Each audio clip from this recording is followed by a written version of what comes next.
Bridge, the Enugu-Onitsha Expressway, and other projects standing out as shining examples. Thank you, Mr. President. The second Niger Bridge is moving on very well, and it's a product of dialogue and persuasion. That's testimony of determination to rebuild the nation through the provision of critical infrastructure to stimulate economic growth and development of the Nigerian nation. Other stakeholders, including the former Deputy Senate President, Senator Ike Ekweremadu, and the President General Ohaneze Ndigbo, Chief Nnianwodu, also lauded the project, hoping that the terminal and cargo wings of the airport will also enjoy such speedy completion. Appreciative of the unwavering support of the Enugu State government in the course of the project, Minister of Aviation said, with the project done and dusted, attention will now be shifted to speedy completion of the cargo and international terminal buildings. May I urge the governments and people in this region to increase their commitment by using this airport to the fullest. Governors of the Southeast Zone, traditional rulers, political leaders, and other stakeholders all graced the historic event. In Enugu, Susan Eze, NTA News. In the meantime, some key players and industrialists in the Southeast have expressed optimism that the rehabilitation of Kano Ibiam International Airport by the federal government will open doors for more business opportunities, tourism, and economic growth in the country. Jude Abugu tells us more. The airport, which took the federal government 1 year to get it to the desired international standard for more flights, airlines, and passengers traffic, is being described as one of the best in the country presently due to the high quality of job delivered by the contractors. With the airport now open for normal domestic and international flight operations, respondents at the reopening event highlighted some of the economic benefits that will be accrued to the nation from the airport's transformation. I learned that if further improvement is done, the British Airways, Lufthansa, KLM, Delta, all of them will start coming this place because this is the industrial zone of the country outside Lagos and Kano. The impact the opening of this airport will have on the economy of this part of Nigeria can not be overemphasized.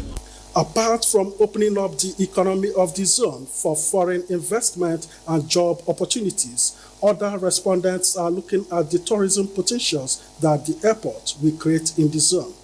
Tourism in Enugu State is going to wear a new look with the opening of this Akanibiam airport today. A lot of businesses have been keen in tourism industry. The opening of the airport, like you said, is a new vista. We're all very happy. It's a win-win situation for everybody, not just for the tourism industry, but for all of. Respite has come the way of property owners affected by the ill-fated helicopter crash at Okpebi in Ikeja area of Lagos. The State Governor, Babajide Sanwo-Olu, while on assessment visit to the scene of accident, assured residents of government's readiness to take charge of all repair work. Abolade Salami reports. The situation on ground shows that calmness has returned to Salvation Road, Okpebi Ikeja, where we had the ill-fated helicopter crash. Lagos State Governor Babajide Sanwo-Olu paid an on-the-spot assessment to the site of the scene to see for himself the level of damage. He met with the house owners and assured them that Lagos State Government will swing into action by ensuring that all damaged properties are fixed. We've seen the level of destruction and damage, and immediately they've taken the samples. The tests are being conducted to understand the integrity of the buildings around, right? And once that is ascertained today, tomorrow, we will start working with the federal government agency. We'll start the reconstruction and the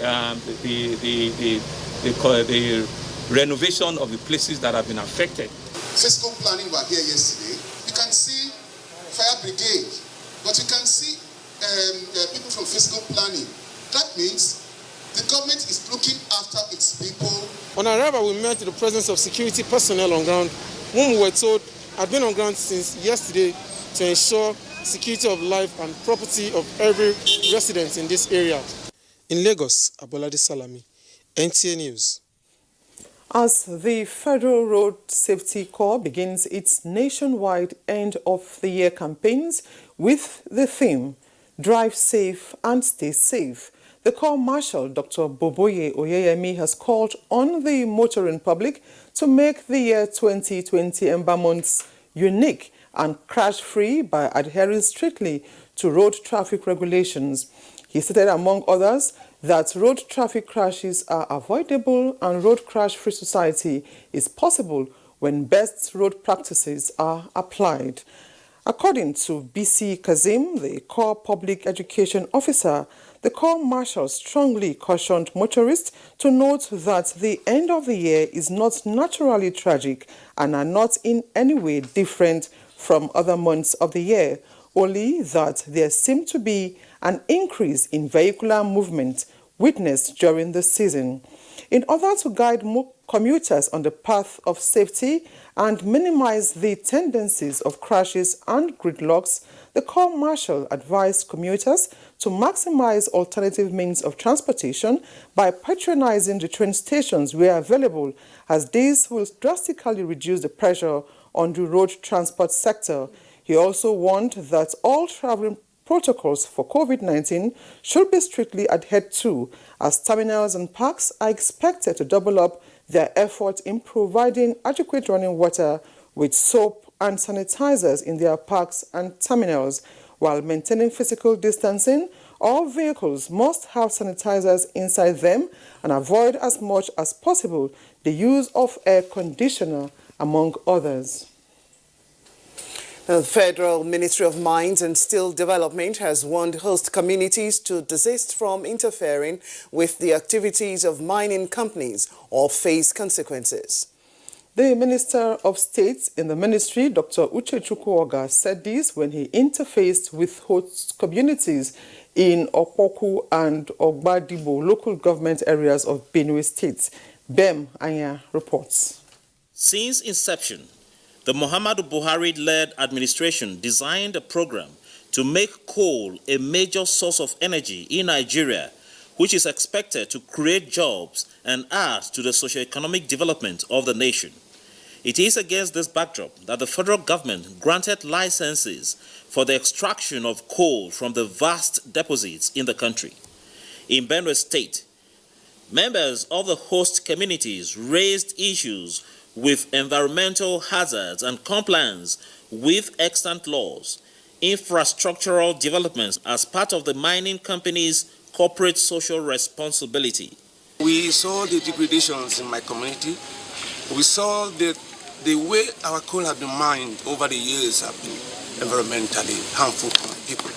And we saw it wise to call people to come and have a look at the state of affairs in my village. Minister of State for Mines and Steel Development, Dr. Uche Chukwu Samson Oga, in a meeting with traditional rulers, youth groups, and community leaders, emphasized that mining is on the exclusive legislative list and therefore warned individuals and groups to channel whatever grievances they may have to the Ministry of Mines and Steel Development instead of interfering in the operations of the miners. We have agreed with them. They're going to create deep boreholes for the communities and the impacted communities, pending the time they resolve other issues. So I think everything is falling in place for both the community. The community people are happy and the mining company is happy. According to the Rural Electrification Strategy and Implementation Plan, power generation from gas is expected to reduce to 41%, while power from coal is expected to rise to 10% by 2030. Bem Hanya, NTA News. This is the news at 10 on NTA News 24. We go on a break now. When we return, Inspector General of Police cautions Edo and Ondo politicians ahead of governorship elections, assures of level playing ground for all political parties. There is a lot of fake news and report circulating, especially on social media, on the coronavirus. Do not believe or partake in the spread of these fake reports. If it is not on the official website or news from the Nigerian Center for Disease Control, NCDC, disregard such report Only together can we beat this virus. Only together can we overcome this pandemic. Follow the instructions and guidelines provided to combat this virus. Most importantly, stay at home. Self-isolate, regardless of your status. The virus doesn't move unless we move. Let us work together to better Nigeria. Together, we can do this. This message is brought to you by the Nigerian Television Authority, NTA, Africa's largest television network. Thank you for staying with us. Now to flood issues. As rainfall intensifies, flooding continues to wreak havoc to farmers in Sokoto, Zamfara, Kebbi, and Niger State. The flooded water is said to be moving across more than 150 kilometers from Zamfara to empty into the river Niger in Kebbi and Niger States. Musa Baba Aliyu has more. Two factors were said to be responsible for the flooding ravaging farming communities in Sokoto, Kebbi, and Niger states. First is the level and frequent rainfall, which are beyond the earlier prediction. The second factor is this: the gradual release of water from the Goronyo Dam. This is a reservoir of water that contains about 984 million cubic meter, almost 1 billion. The water moved from here in Goronyo to River Niger after traveling for more than 700 kilometers. This water goes down to Kebbi, Niger State. You understand? So it's what fed all the Adamas along the plain. The flood is from Arugungu here down to Suru to Kaoji, while on your right is from Arugungu up to Sokoto to Goranyu. Federal government and the Central Bank of Nigeria say farmers operating under Anchor Brewers program will be given a waiver in loan recovery. Farmers have invested nearing harvest time. They have made all the necessary activities from land clearing, from other applications, everything. Just close to that, to harvest time, we're experiencing this. An insurance premium that has been paid for every farmer that participated. So that also will help recoup whatever losses. And also with the planting that they are going to plant as soon as the water is receding, the farmers will be able to come back to the business immediately. The assessment of the damages occasioned by flood continues. From Goronyo in Sokoto, Musa Baba Aliyu, NTA News. Going by Hydrological Services predictions for the Federal Capital Territory this rainy season, rapid urbanization of the city and the negative attitude of people towards the environment are pegged to be the causes of constant flooding, leading to destruction of lives and property. Now, what can be done to outwit this recurrent seasonal enemy that has consistently wreaked havoc? Ilyas Onotu Yakubu examines the situation. It has been one case too many. 8 lives have already been lost to flood disaster in the Federal Capital Territory this rainy season. Majority of them are people sheltered along prone areas, floodplains or water channels. The latest casualty resulted from last Wednesday's all-day heavy downpour. Residents such as this victim in this amateur video and a host of others have been constantly adamant in refusal to adhere to warnings and caution from disaster managers on the dangers of flood, and this has resulted in the increasing spate of loss of lives. Any moving water, even if it's about 6 inches high, can carry any small vehicle, talking of individuals. So our word to people, once you see on the road, don't assume that I'm used to this road, and then you say, it's about 10 meters, let me cross. You wouldn't know what will happen. The territory may need to reevaluate risk assessment of prone areas with strategies and policies to curtail the impact of flooding. So we are pleading with the residents of FCT. Don't undermine, don't underrate the power of water. While stakeholders have continued to strategize for focused response and mitigation, residents need to heed to caution so that proactive measures may yield desired results. Iliasu Onotu Yakobo. Now, intersectoral collaboration between stakeholders involved in the management of flooding and other emergency challenges across Niger State have been activated towards the mitigation of the impending water overflow to hit the state from the Niger Republic. Dawda Mohammed reports that the non-functionality of the Hydroelectric Power Producing Areas Development Commission is a major hindrance to addressing mitigation efforts. Challenges of flooding across Niger State can be categorized into two, the urban and rural.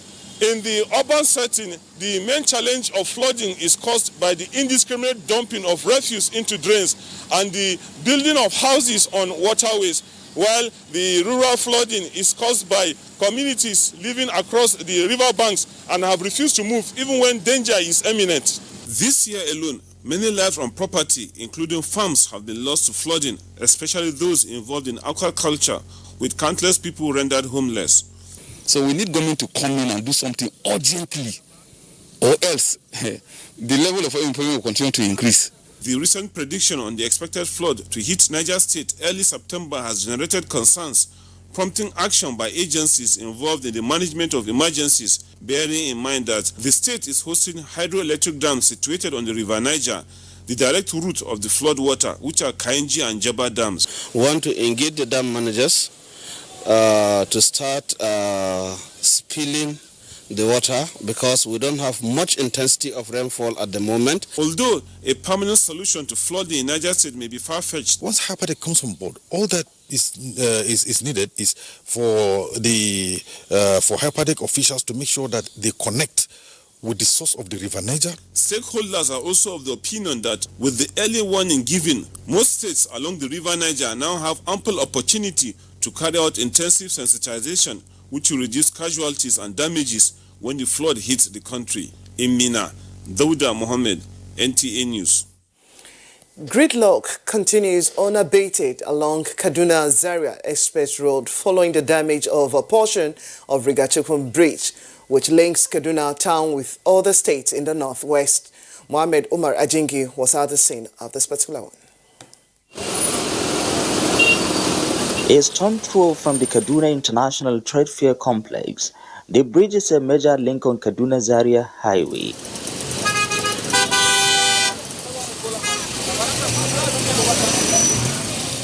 According to some eyewitnesses, a portion of the bridge gave way as a result of pressure from articulated vehicles and torrential rain.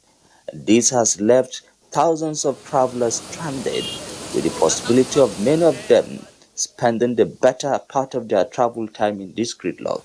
The situation is compounded by the continuous downpour, which makes the management of the traffic difficult. Wilby records that the House Committee on Works had earlier expressed concern over the slow pace of rehabilitation on this highway. In Kaduna, I am Muhammad Umar-Ajingi, NTA News. The Inspector General of Police, Mohammed Adamu, has warned politicians and their supporters in Edo and Ondo states to conduct themselves properly, play by the rules and steer clear of tendencies capable of undermining the electoral process in the two states. The IGP gave the warning, having reviewed the election security threat assessment reports submitted by the commissioners of police from both states in a meeting held Tuesday, 25th August 2020. The election security threats analysis reveals, amongst other indicators, arming and movement of political thugs, using of inciting statements during political campaigns, high likelihood of violence and possible cross-attack by political opponents, misinformation aimed at heating up the polity, and deliberate efforts at delegitimizing government institutions involved in the electoral process. The IGP has therefore ordered the commissioners of police in the two states to rejig their preparations for the elections to accommodate and address the threats and emerging trends as contained in the security report. He noted that the force leadership is evolving customized security architecture to protect the people and ensure hitch-free elections. The IGP, however, warns politicians and their supporters in Edo and Ondo that the force will not hesitate to bring the full weight of the law on anyone or group, irrespective of status, that may want to sabotage the security arrangements being in place for the elections. Meanwhile, the IGP assures Nigerians, particularly the people of Edo and Ondo states, that the force remains committed to protecting the sanctity of the ballot in the country. He reiterates that the police will be neutral, apolitical, and will work assiduously with all stakeholders in ensuring a level playing ground for all in the elections. Now, the Coalition of Nigerian Youth on Security Affairs is streamlining far-reaching measures to tackle rising cases of insecurity in some parts of the country. Abubakar Usman Akwanga reports that as a frontline strategy, the coalition is developing national network situation, the room to put increasing crimes on check.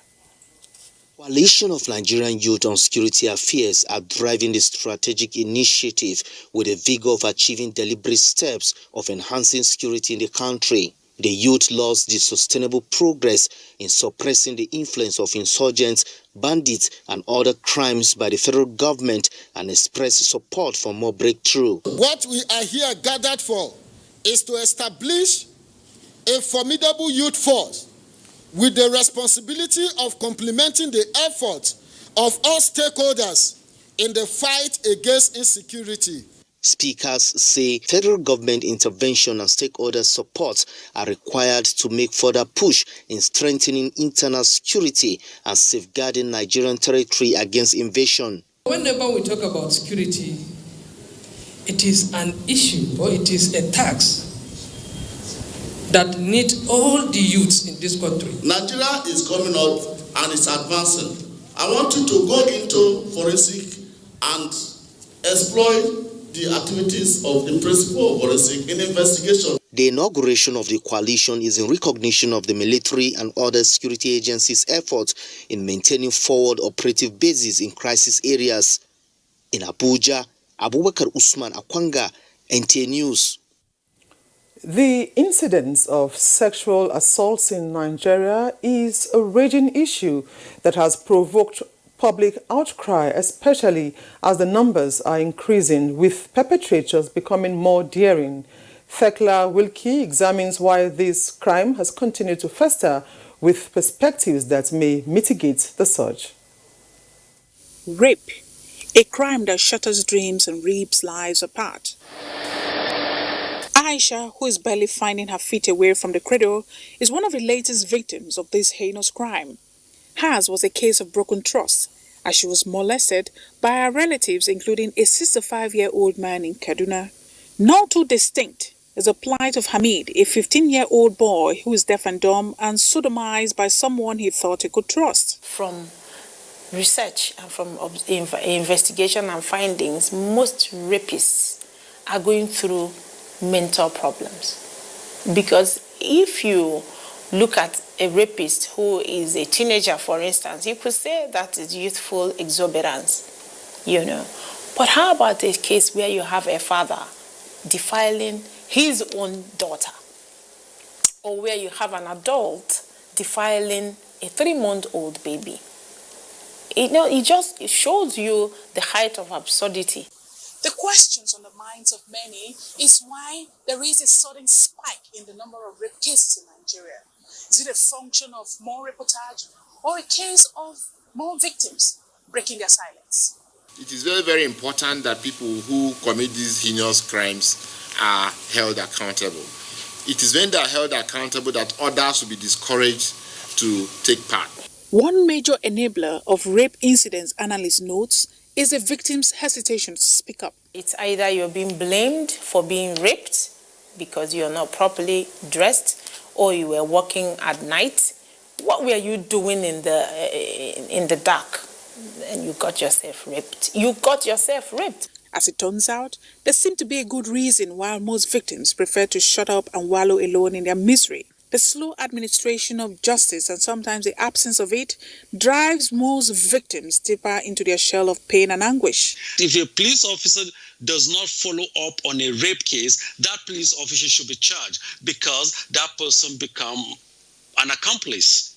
From all indications, that is not the only shackle around the ankle of justice. The cost implication is another barrier that leaves most victims depressed and discouraged, as establishing and proving the commission of this criminal offense is as hard as climbing a steep mountain without a support structure. You don't say that I am a victim of, I've just been raped, I'm brought to the emergency department, I say, Dr. Ahmed, go get 40,000 naira or 20,000 naira before I perform an assessment on you. No, there should be a law that mandates any clinic that has a victim presenting, there should be a law that we say, we will do this, we will perform the rape assessment on you. And that should be covered by the government. In response to the growing menace of sexual assault, the National Assembly took a bold step in spelling out a punishment for culprits. Observers are, however, circumspect of the impact this legislative action will have in mitigating the surge. It shouldn't stop by legislation only. I think we need to extend it to ensure that we start doing proper assessment and treatment of these individuals. Otherwise, we make them into worse criminals. So you can have a sex offender that spent 14 years in jail. He was probably spent 2/3 of that time and is released into the community. Whilst in jail, he's been re-abused. When he comes out, without treatment, he becomes a mega sex offender. It begs the question of how crucial the sex offender register is in deterring persons living with these abnormal sexual tendencies. I just don't want to believe with this notion that nothing is... I know part of the thing is for us to have sexual...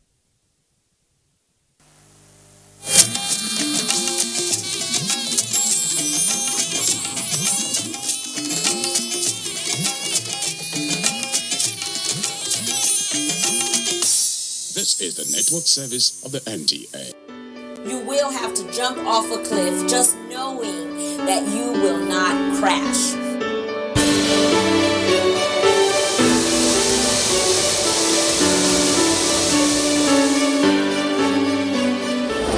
Let me tell you, everybody has their baggage and everybody has their demon.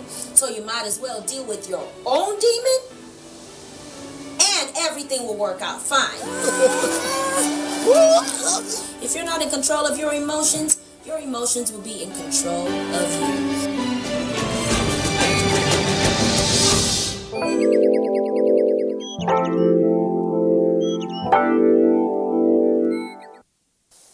Welcome to another episode of Emotions. My topic today is the widower. The widower. And I have a guest with me, but before I bring him on, I would just like to say a little bit about the widower, because I have a widower in my life, and that's my father, Bishop Ben Oruma. I have watched my father's life like completely evolve and change since my mother died. And thank God now things are better with him. He is healing, thank God. But I remember when it first happened, you know, it was just so hard on him. And I noticed that everybody talks about widows, you know, widows. There's some funding for widows. There's some organization for widows. There's always a support group for widows. There's so many things for widows. But hardly have I ever heard anyone actually talking about a widower. And if they're talking about a widower, they're always talking from a negative standpoint of, they don't really go through as much as women go through now. They just hop on another woman and they just remarry. Well, there are some cases where the man decides not to remarry, but regardless of how the death came up or not, whether it's a man or it is a woman, death is death, pain is pain, and grief is grief. There is so much stigma to somebody being a widower. It's either people over pity them, just pity and pity and pity, and whenever they see their phone calls, they just assume that they need money. Or people take it upon themselves to really, really reduce the person. And I'm not talking about from the standpoint of, oh, let us support you. No, from the standpoint of, we already know your situation. This episode is to enlighten you and to just tell you that there is one thing that every hurting person or every grieving person needs, and that is presence. The presence of comfort, the presence of compassion, the presence of love. No one is looking for your money. We don't need your money. If you give it, yeah, fine. But you are nobody's alpha and you are nobody's omega. And please stop treating people in that way. And this is what I am seeing with a lot of widowers. My husband and I had a neighbor a few years ago who unfortunately passed last year. And I just remember how, like, whenever you say, oh, my wife died, there's this thing of, oh, and then unsolicited advice or unsolicited condolences. Oh, she's in a better place. Oh, this is the time that it should have happened. Oh, this must really, really be bad for you. How are you coping? How are you handling? Look, if you are going to encourage somebody who has either lost their husband or their wives, bring out the strength that is on the inside of them. Highlight the strength that is in their life. Don't tell them that they must be weak. Oh, you must really be weak right now. Oh, hey, Masho, hey, now wow. So how are you going to cope? No, you tell the person that they are strong. You assure them that you're going to visit them and that you are going to see them. You tell them that they're going to make it through this tough time. You don't put all kinds of fears in their hearts. Just be there. And even when you're there, you don't have to say much. There's something about presence. It's you know, like it takes care of everything. Just your presence, just being there. Don't forget widows and widowers. Don't forget them. Visit them. Place a call to them. And if, okay, like in my case, I have noticed that a lot of my mother's friends, they have vanished. Yes. A lot of her friends have vanished. If she could see and if she could know, she would be disappointed. They have vanished in my life and they have vanished in my father's life. And that's not how it's supposed to be. Now, we are not looking for you. That is not my point.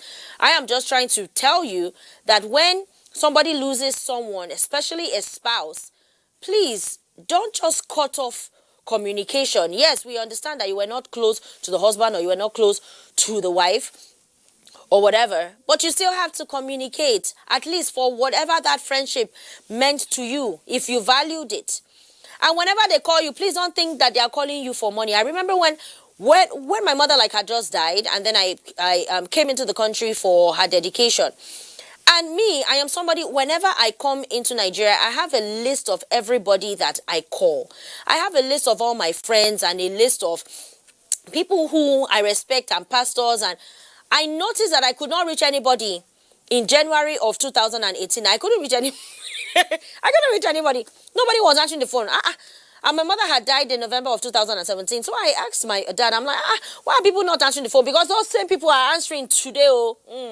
They are answering in 2020. But they did not answer in 2018, especially in that January, February of 2018. They didn't answer. And I asked my dad, why are these people not answering? And I gave him their names. And he said, they are thinking that you're calling them for money. Do you know that I didn't even understand it until I got exposed, because now I'm doing a master's in thanatology, which is the art of death and dying. And oh my goodness, I have heard a whole lot of things. I have seen a variety of people who have had the same incidences of how people withdraw and how people begin to treat them. You know, they are it's kind of like a respect has dropped, and people now tend to look at you with pity. And unfortunately, there is a difference between pity and compassion. You know, you don't have to do anything for me. You don't have to send me money or write me a check. But when you're compassionate, I would even know the difference in your giving. We can see it and we notice it. You know, and then for those of you who intend to visit, please, don't come screaming and crying and reminding us about how painful how painful it is. We already know how painful it is now. We already know it was us that went through it. It is my father that went through it. You know, at least me, I have a husband that I can go back to. But my father is alone in bed. You know, so you don't have to remind him that he is alone. And how is he going to cope? And who is going to be cooking for him? And some people even go as far as calling me and asking me, you know, who is cooking for him? Hope you are taking care of him. No, I'm not taking care of him now. I just left him there. I just abandoned him there. Come on.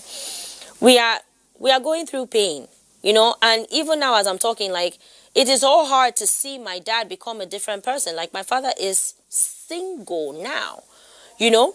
I remember when we had gone to, I had taken him for a checkup about a week or two after my mother died. He was very ill, and I took him to see the doctor, and we had to fill out a form. And somewhere on that form it said single, married, or divorced, or widowed. And I remember when we ticked widowed, my dad just like lost it. My dad busted out crying. I mean, like, this is my dad who has been like strong my whole life. This is my hero. Like, you understand? The only time I ever saw my father cry is when he was praying. You know, if he's praying, like, he would cry, or if he's preaching and he's passionate about, you know, about the words that God is giving him to tell his congregation, then that's when I see tears. So, if not, I didn't see my father cry. So to see my dad, not only was he crying, but my dad was wailing like a child in the hospital. My heart just broke into pieces. Oh my goodness, like, my heart just broke. They were married for 44 years. You know, and he was like, oh, I am now a widower. I am now a widower. You know, and I could tell that his status had changed. His title had changed. His life had changed. And his expectations had changed. And his circle of friends had changed. And you know what? Sadly, even his caliber had changed. Because people say, he's a widower. Or, they just assume that he's hungry. My father is not hungry. And you know, and this is why I'm doing this show, is because that I also have a guest who is a pastor and who is a widower and who has sailed through the storm of being a widower for the past 5 years. And I'm telling you, the loss of a loved one is hard, but the loss of a spouse is on another level. This is somebody that you've been laying with on the same bed for 20-something years or 30-something years or 44 years, like my parents. You know, like, how do they cope? Thank God for loving people. Thank God for family members. Thank God for our faith, you know. Thank God for all of that. But I will just encourage you, don't forget that widow that is your neighbor. Don't forget that widower who is your neighbor. And don't see them from the standpoint of pity. Because trust me, they are not pitying themselves. They are just sad, but we don't pity ourselves. They don't pity themselves, so don't pity them. Show them love and compassion. And whenever they call you, please don't assume. As a matter of fact, my dad, like, he does not even call anybody because he has recluded almost into a place of depression, which is expected. So he's not even calling anybody, because when people are depressed, like, they don't even call anybody. You know, but don't just assume that, like, they are looking for money or that they are fine. You know, they still need your prayers and they still need your visitation. They need your presence. And when you go there, like, don't be blabbing. Don't be blabbing and making all kinds of statements. Go on the internet and type what are the appropriate things to say at a funeral or to somebody who is grieving. What is the appropriate thing to say to a widower or to a widow? Don't just go there saying, oh, what a mighty loss. At least she's in heaven now. Okay, so, like, her being in heaven, like, how is that, like, supposed to help him, or how is that supposed to help us? You know, so let's be sensitive. Let us be compassionate and stop the stereotype. And if they want to remarry, allow them to remarry, and like, stop saying, men don't feel it as much as the women. That is a big lie, because really, the last time I checked, a woman really, really fills up a lot of void in the home. So when the woman is not there, everybody is naked. So please stay tuned as I bring in my guest.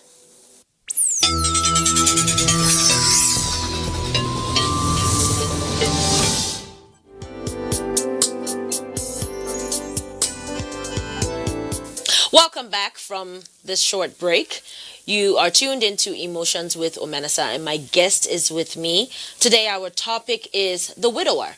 We're always talking about the widows, but today we are talking about the widower and the weight and the heavy laden and the burden that is involved in losing a loved one, especially a spouse. And today my guest is none other than Pastor Tunde Dada.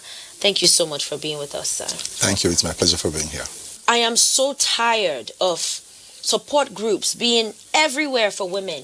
Everything is about women. Everything. Advocacy is all about women.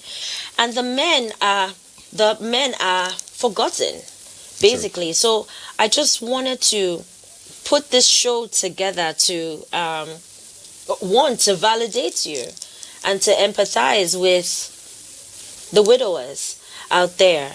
And so we would like to hear from you, sir. How has this been for you? How has this been for you? Well, it's been a journey. It's been a journey.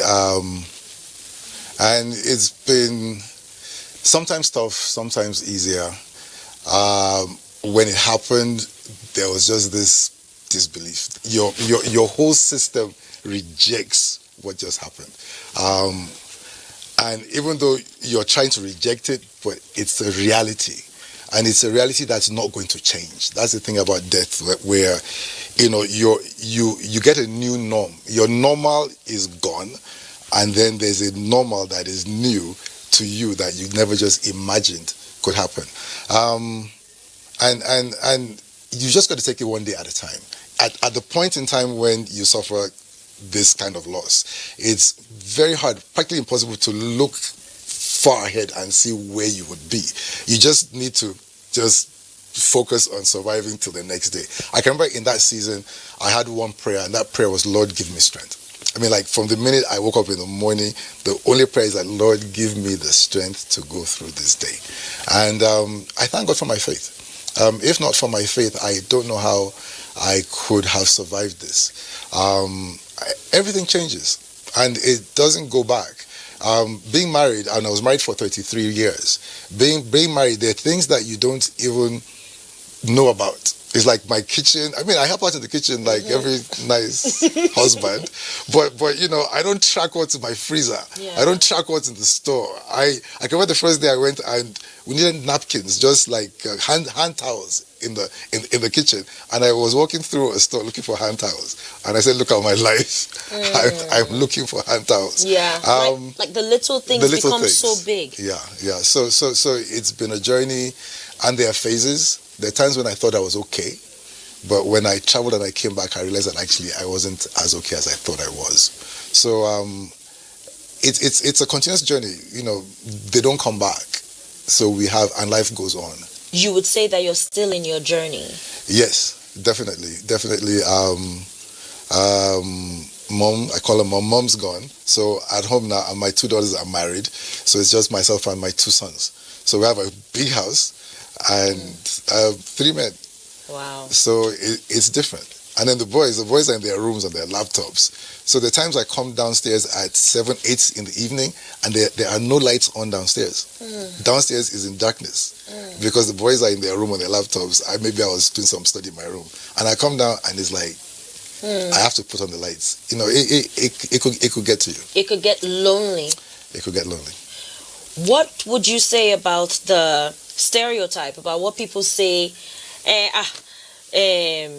Grief is not hard on a man now, because as soon as the wife dies, they just jump and they just hop on another woman and all of that. Like, I believe that you've been a widower now. Yeah. 5 years now. For 5 years. 5 years is a long time. Like, I guess you've broken that record. 5 years, that's a very long time. So, is there any plan for remarriage?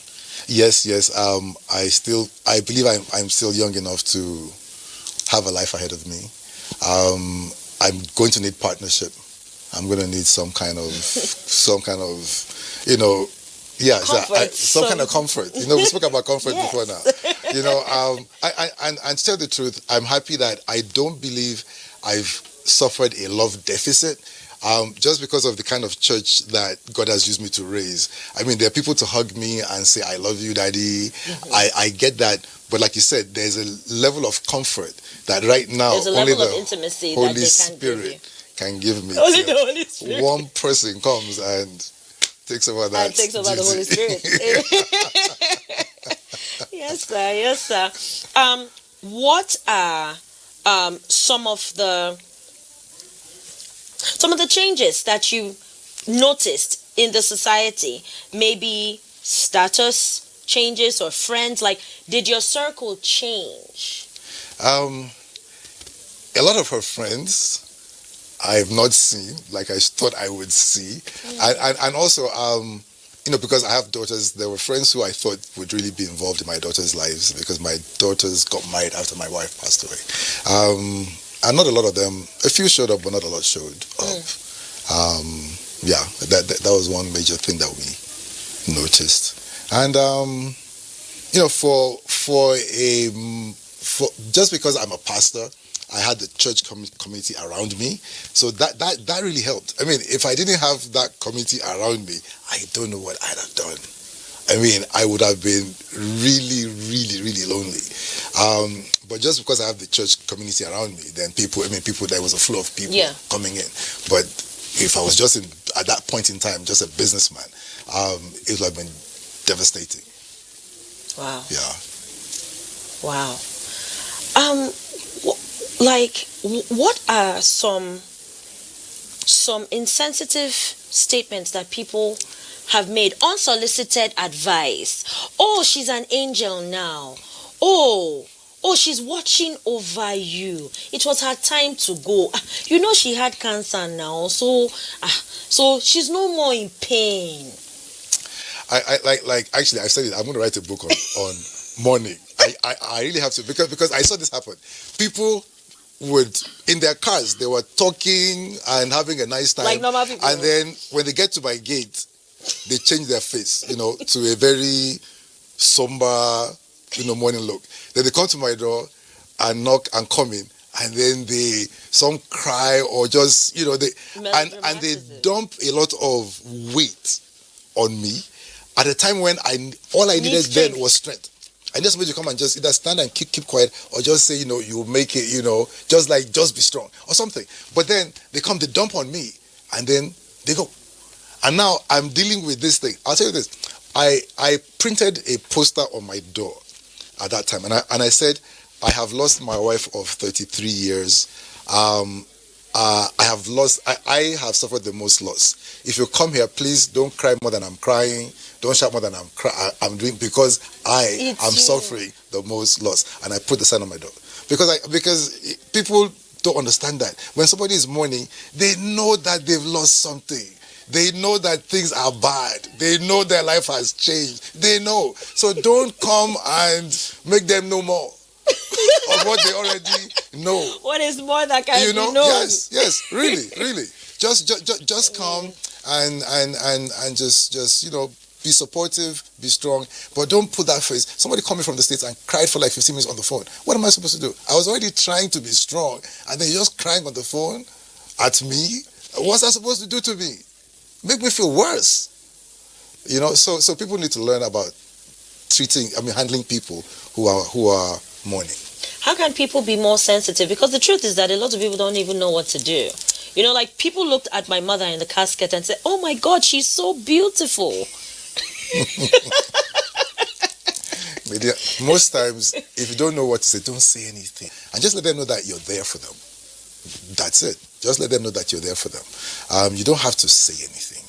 And if you say anything, say something to strengthen them. Just know this, the person that is mourning needs to be strengthened. Period. That their greatest need is strength, because you are so devastated by what's happened. You're trying to believe it. You're in unbelief. You're in disbelief, like, did this really happen? Has my life changed? Will I see her again? Will I never see her again? So there's a lot going on. So you just need strength. You just need strength.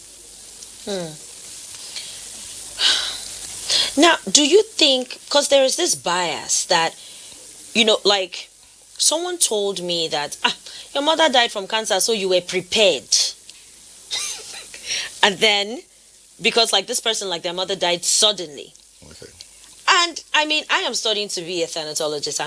I am doing a master's now in thanatology. So I know for a fact that pain is pain and grief is grief. What is your stand on that? You can never be prepared for death, for loss of a loved one, because there is this, in your heart of hearts, you are hoping against hope that they will make it, that they will live, that they will beat this thing. You're praying. Especially since you are a pastor. Exactly. You're praying. And I'll tell you this, faith is not having a second choice. Faith is it's going to go this way, and I'm not going to just consider it going another way. And then it went another way. I mean, it's going to catch you off guard. Yeah. I mean, it is, and it's going to take some time for you to adjust and find your balance again. So that idea that you're prepared, you're never prepared for the loss of a loved one because you're never willing to let a loved one go. You know, so that's it. We should just be compassionate, and do what we can for them, and don't be quick to forget, because after the few days before the funeral, once the funeral is done, to be quite frank, people go about their lives, and the person mourning is left by themselves. And that's when you see that if you're a woman, your husband's friends that were in the house all the time, they're not there anymore.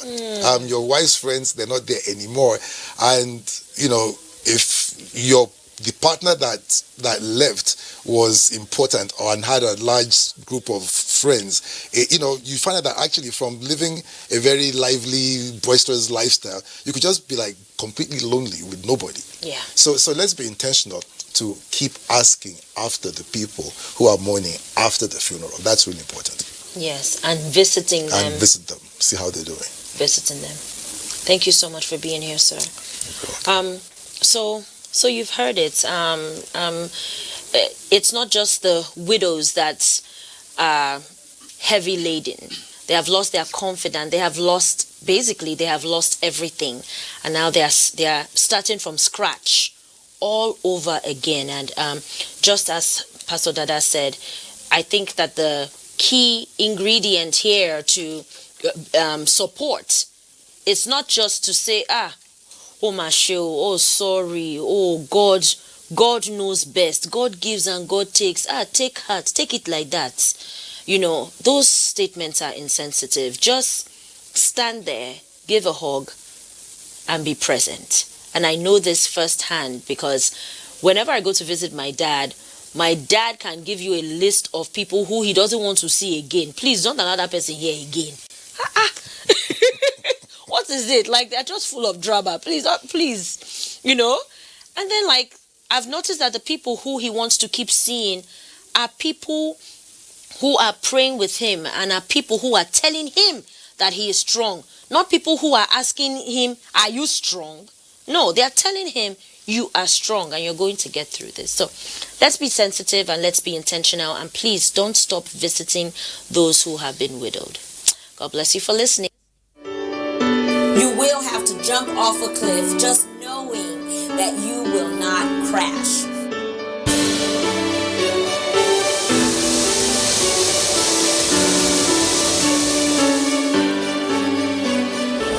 Let me tell you, everybody has their baggage and everybody has their demon. So you might as well deal with your own demon and everything will work out fine.